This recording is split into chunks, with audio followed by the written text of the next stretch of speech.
লোভী বৌমা জাদুই চশমা। একদিন মঙ্গা চশমা পরে স্টাইল করে ঘরে ফিরছিল। গঙ্গা দেখল বুড়ির হিরোইন হওয়ার ইচ্ছা, এখন এনাকে এই বয়সে চশমা পরার দরকার পড়ে গেল। সে মনে মনে ভাবল আর শাশুড়ি মার কাছে গিয়ে বলল, এই চশমা পরে আপনাকে পুরনো দিনের হিরোইনের মতন দেখাচ্ছে শাশুড়ি মা, একটু সামলে। সিনেমার লোকেরা দেখলে সিনেমাতে আপনাকে কাজ দেওয়ার জন্য নিজেদের মধ্যে লড়াই করে মরবে। এই বলে প্রশংসা করতে থাকে। গঙ্গার মনের কথা মঙ্গা বুঝে যায়। আমি সব বুঝতে পারি, বুড়িকে হিরোইন বললি। এইটা শুনে গঙ্গা খুব আশ্চর্য হয়। ও মনে ভাবে, এইটা কি হলো? আমার মনের কথা শাশুড়ি মা কি করে জানতে পারলো? আরে হ্যাঁ, আমি সব কিছু জানতে পারি। এইটা শুনে গঙ্গা জোরে নিজের হাত দিয়ে মুখ বন্ধ করে চুপচাপ দাঁড়িয়ে পড়ে। আমি যেটাই নিজের মনে ভাবছি শাশুড়ি মা জানতে পেরে যাচ্ছে, এখন আমি কি বলবো? এইটা দেখে শাশুড়ি মা হাসতে হাসতে নিজের চশমা খোলে। দেখো, এই চশমা পরলে সামনের লোক নিজের মনে যা ভাববে সেটা জানতে পেরে যাওয়া যায়। গ্রামের একটা পঞ্চায়েত চলছিল, আমি এই চশমা পরে ওখানে বিচার করে আসছি। এই বলে সে নিজের চশমা খোলে। নাও এটা, আর এই চশমাটা আমার বাক্সে রেখে এসো, যাও। এইটা বলে বৌমাকে চশমা দেয়। সেই চশমার কথা জানতে পেরে গঙ্গা সেটাকে একবার ব্যবহার করবার জন্য চায়, আর ভেতরে গিয়ে সেই চশমা পরে জানলা দিয়ে মঙ্গার দিকে দেখতে থাকে। তখন মঙ্গা যা যা নিজের মনে বলল সেটা গঙ্গা শুনতে পেয়ে গেল। এইভাবে তখনই চশমা পরা অবস্থায় শাশুড়িমার চেঁচানোর আওয়াজ আসে, আরে পাগলি, চশমা ভালো করে রাখলি কি না?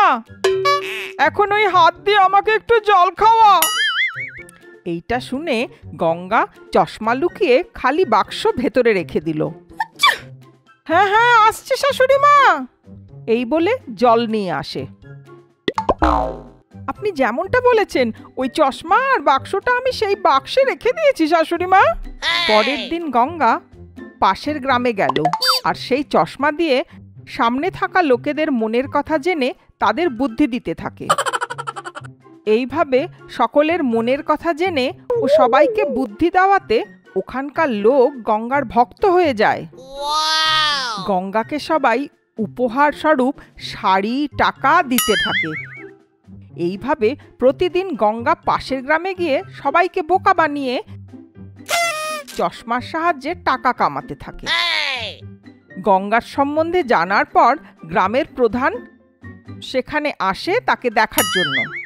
দেখো, আমি আগামী ইলেকশনে দাঁড়াচ্ছি, তোমাকে নিজের শক্তি দিয়ে দেখে বলতে হবে যে এই লোকেরা আমাকে ভোট দেবে কি না। আহা, ভালো গ্রাহক পেয়েছি। দেখো, এর জন্য অনেক টাকা লাগবে, 10,000 দেবে, তাহলে আমি কাল সকালে বলবো। এই বলে টাকার জন্য তর্ক করতে লাগে। শুনেই গ্রাম প্রধান 10,000 টাকা বার করে দিয়ে দেয়। ঘরে যাবার সময় গঙ্গা ভাবল, আমার শাশুড়ি মা কোন জিনিস কিরকম ব্যবহার করতে হবে সেটা একদম জানে না। এইটুকু কাজের জন্য এত টাকা আসছে, কালকে আরো টাকা চাইবো, এই চশমার সাহায্যে আরো অনেক টাকা কামাবো। এইটা ভেবে ও ঘরে ফিরে আসে। গঙ্গার লোভের কথা লোকেদের থেকে মঙ্গা জানতে পারে। তাড়াতাড়ি গিয়ে সে চশমার বাক্স বার করে দেখে সেটা খালি ছিল। সেই খালি ডাব্বাকে দেখে সে সব বুঝতে পেরে যায়। আরে আমার চালাক বউ, তোকে আমি চশমা ভেতরে রাখতে বলেছিলাম আর তুই এই রকম করলি, দাঁড়া তোকে মজা দেখাচ্ছি। গঙ্গা ঘরে ফিরে আসে, কিন্তু চশমাটা নিজের খাটের উপর রাখাতে আস্তে করে মঙ্গা ওটা বদলে সেই রকম দেখতে আর একটা চশমা সেই জায়গায় রেখে দেয়। এখন দেখ। পরের দিন গঙ্গা প্রতিদিনের মতন চশমা পরে সেখানে বসে গেল। সামনে সেই গ্রামের লোক আর গ্রাম প্রধানও ছিল। দেখো, তোমরা এতদিন ধরে এই প্রধানকে ভালো লোক ভাবতে, কিন্তু ও অনেক বড় প্রতারক, তোমাদের টাকা খাচ্ছে। এই বলে নিজের মনের কথা বলতে থাকে। ও জানা সত্ত্বেও নিজেকে আটকাতে পারল না। এইটা শোনার পর গ্রাম প্রধান আর তার লোকেরা লাঠি দিয়ে গঙ্গাকে মারতে থাকে। ও তাড়াতাড়ি সেই চশমা খুলে সেখান থেকে পালাতে লাগে। আরে কি হলো? এই চশমার কি হলো?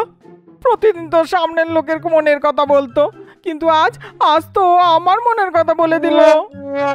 এই কথা বলে সে দেখে যে চশমাটা বদলানো মনে হচ্ছে।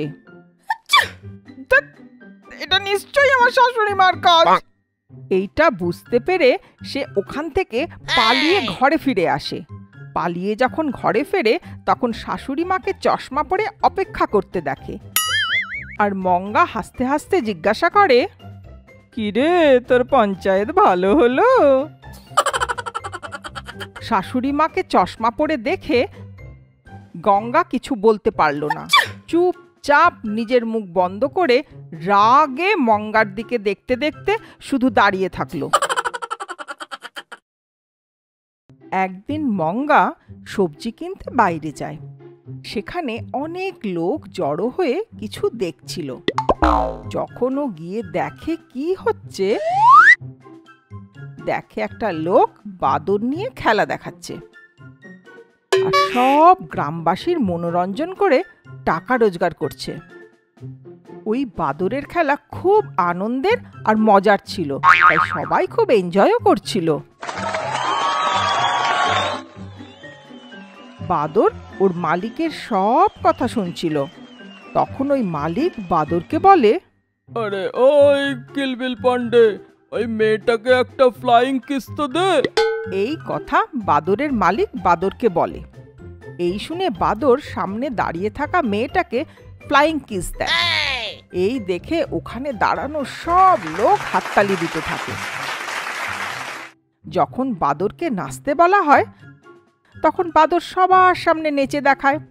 যখন মঙ্গা দেখে যে বাদর ওর মালিকের সব কথা শুনছে, তখনও মনে মনে ভাবে, বাহ, এই বাদরটা তো খুব চালাক, ওর মালিকের সব কথা শোনে। যদি এরকম একটা বাদর আমার ঘরে থাকতো তাহলে সব কাজ আমি ওকে দিয়ে করাতাম। এই ভেবে ও মনে মনে হাসতে থাকে। কিন্তু মালিক আর বাদরের ভালোবাসা দেখে ওর মনে মনে সন্দেহ হয়। এই বাদরকে আমি বাড়ি কি করে নিয়ে যাব? এদের দুজনের ভালোবাসা দেখে মনেই হয় না বাদরের মালিক আমাকে বাদরটা খুব সহজে বিক্রি করে দেবে। এমনিতেও আমি ওটা থোড়াই কিনবো, চুপচাপ গিয়ে চুরি করে নিয়ে নেব। এইভাবে ও মনে মনে চিন্তা করে হাসতে থাকে। কিছুক্ষণ পর যখন সবাই চলে যায়, তখন মঙ্গা আস্তে আস্তে ওর কাছে গিয়ে ব্যাগের থেকে কলা বার করে ওকে খেতে দেয়। ওই ছোট্ট বাদরটা ওই কলাটা তাড়াতাড়ি খেয়ে নেয়। মঙ্গা আবার ব্যাগ থেকে আর একটা কলা বার করে, কিন্তু দেবার বদলে ওই কলাকে পিছনে লুকিয়ে নেয়। এইভাবে মঙ্গা বাদরকে কলার লোভ দেখাতে দেখাতে নিজের বাড়ি পর্যন্ত নিয়ে আসে। ঘরে এসে বাদরকে কলা খাইয়ে বাদরের গলায় দড়ি বেঁধে দেয়। দড়ি দেখে বাদর ভয়ের চোটে চেঁচাতে থাকে। তখন মঙ্গা বাদরের চেঁচানোর আওয়াজ শুনে আশেপাশের লোকেরা যাতে না এসে পড়ে তার জন্য ওর মুখ হাত দিয়ে চেপে ধরে। মুখ বন্ধ করে রেগে গিয়ে বলে, আরে আরে আরে, এসব কি চেঁচামেচি হচ্ছে? মুখ দিয়ে আর একটাও আওয়াজ বার করলে তোর গলাটা টিপে দেব। আমার দেওয়া দুটো কলা খুব মজা করে খেয়েছিস, তার টাকাটা কে দেবে? আমার দেওয়া ওই দুটো কলার বদলে আমার কাছে 2 মাস কাজ করতে হবে।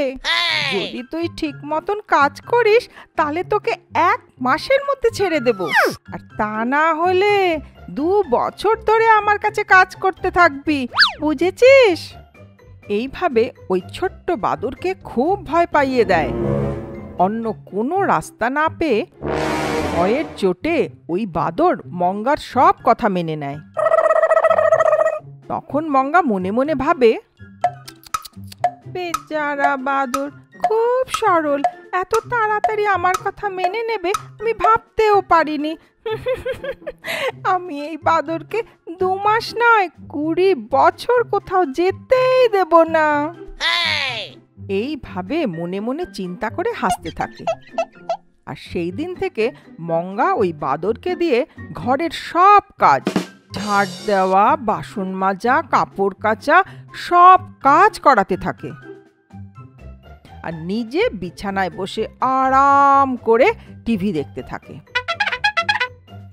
একদিন গঙ্গা যখন মঙ্গার বাড়ি আসে তখনও ভাবে, আরে বাবারে, শাশুড়ি মা আসছে, এসে যদি দেখে বাদর দিয়ে কাজ করাচ্ছি তাহলে নিরীহ প্রাণীর উপরে অত্যাচার হচ্ছে বলে লেকচার শোনাতে থাকবে।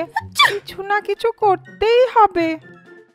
এই ভেবে বাসন মাজতে থাকা বাদরের কাছে গিয়ে আদর করে ওকে আরো একটা কলা খাওয়াতে থাকে। এই দেখে গঙ্গা বলে, আরে বাহ, মনে হচ্ছে সেই দিনের পর আমার বৌমার শিক্ষা হয়েছে, তাই জন্তু জানোয়ারের দেখাশোনা করছে। কি আপনি এখনো ভিডিওটা দেখেননি? তাহলে এক্ষুনি নিচে দেওয়া লিঙ্কে ক্লিক করে সে ভিডিওটা দেখে নিন। খুব মজার, ছোট্ট পিঁপড়ে। এই বলে গঙ্গা ওখান থেকে চলে যায়। গঙ্গাকে যেতে দেখে মঙ্গা আবার আগের মতন ওই বাদরকে দিয়ে কাজ করাতে থাকে। পরের দিন মঙ্গা ঘুম থেকে উঠে দেখে ওই বাদর নেই। আর ঘরে টাকা পয়সা, সোনা গয়না আরো অনেক কিছু নেই। তখন মঙ্গা জোরে জোরে কান্নাকাটি শুরু করে দেয়। যখন গঙ্গা ওখানে এসে দেখে তখন গঙ্গা আর মঙ্গা দুজনেই বুঝতে পারে যে ঘরে চুরি হয়েছে। কিন্তু কে করেছে, কিভাবে করেছে সেটা জানার জন্য গঙ্গার ম্যাজিক্যাল গ্লোবে দেখতে থাকে। ম্যাজিক্যাল গ্লোবে দেখতে পায় মঙ্গা কিভাবে ওই বাদরটাকে মারত, কিভাবে সব ঘরের কাজ করাতো। যে রাত্রে ঘরে চুরি হয় সে রাত্রে বাদরটা কিভাবে মালিকের সঙ্গে মিলে চুরি করে এই সব দেখা যায়। এই দেখে মঙ্গা আশ্চর্য হয়ে যায়। ওই ম্যাজিক্যাল গ্লোবে দেখে যে বাদরের মালিক বলছে, ওই পাগলি মঙ্গা ভাবলো যে ও তোকে ঘরে এনেছে, কিন্তু ও জানে না যে ওর বাড়ি চুরি করার জন্যই আমি তোকে নিয়ে এসেছি। এই বলে ওই বাদর আর বাদরের মালিক খুব হাসতে থাকে। এই শুনে মঙ্গা খুব কান্নাকাটি করতে থাকে। তখন গঙ্গা বলে, এই জন্য বলি যে নিরীহ প্রাণীদের উপরে বিরক্ত করিস না। তুই তো আমার কথা শুনবিই না, এখন ভোগ। এই বলে ওখান থেকে চলে যায়।